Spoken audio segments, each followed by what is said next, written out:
Welcome to my channel পাঁচফোড়ন। আমি রান্নাঘরে এসে রান্না করছি।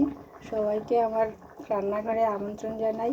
আমি আজকে রান্না করছি, দেখুন, কাতলা মাছ দিয়ে গাঁটি দিয়ে একটা ঝোল, ধনেপাতা, টমেটো, কাঁচা লঙ্কা, জিরে, আদা, লঙ্কা বেটে দিয়ে আর রাঁধুনি ফোড়ন দিয়ে, রাঁধুনি আর জিরে, শুকনো লঙ্কা ফোড়ন দিয়ে রান্না করেছি কাতলা মাছের ঝোল গাঁটি দিয়ে।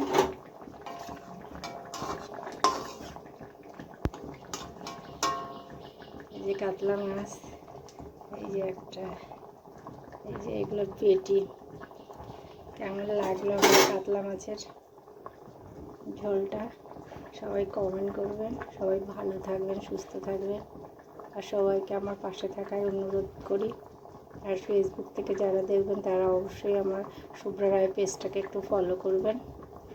সবাইকে ধন্যবাদ জানাই। নমস্কার।